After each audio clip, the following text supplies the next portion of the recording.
उज्जैन में चयनित शिक्षकों द्वारा पद वृद्धि की मांग को लेकर 3 दिवसीय प्रदर्शन की शुरुआत हो गई है। सैकड़ों वेटिंग शिक्षकों ने उज्जैन रेलवे स्टेशन से महाकाल मंदिर तक दंडवत यात्रा निकालकर अपनी आवाज उठाई।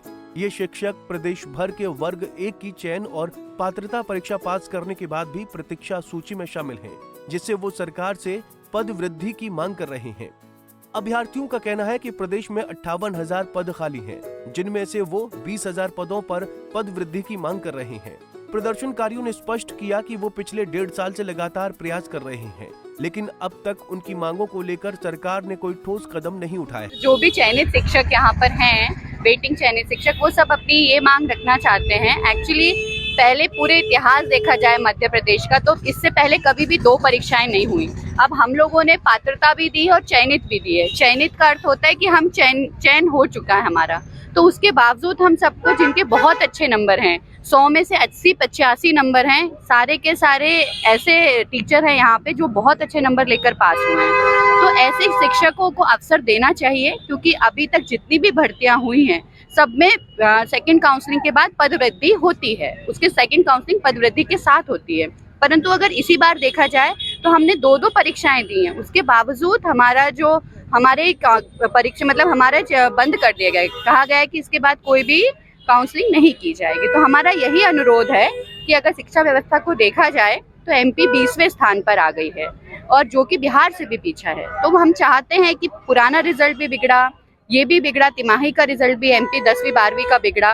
तो हम जब इतने सारे योग्य शिक्षक उपस्थित हैं जिन्होंने परीक्षा 2 पास करी हैं, तो हमको अवसर दिया जाए। सिर्फ हम ये अपनी छोटी सी बात मंत्री जी तक पहुंचाना चाहते हैं कि हमारी एक बार सुने।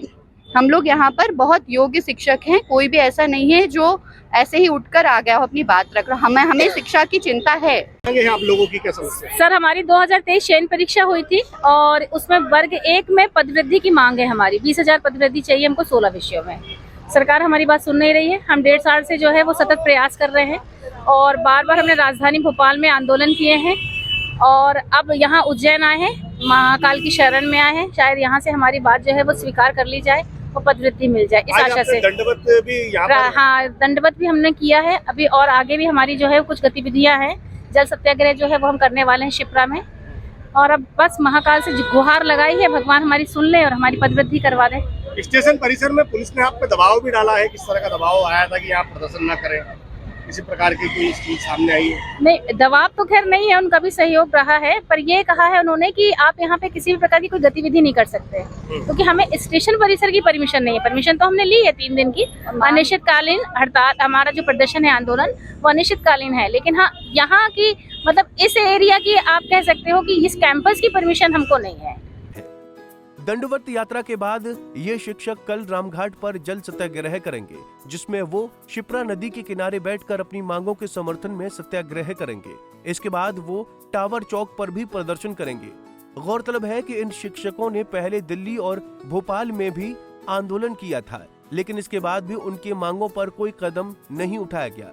उज्जैन से पंजाब केसरी टीवी के लिए विशाल ठाकुर की रिपोर्ट। हमसे जुड़े रहने के लिए हमारे YouTube चैनल को सब्सक्राइब करें और नई वीडियो की नोटिफिकेशन के लिए बेल आइकॉन को दबाएं। अगर आप ये वीडियो Facebook पर देख रहे हैं तो लाइक जरूर करें और ज्यादा से ज्यादा शेयर करें। धन्यवाद।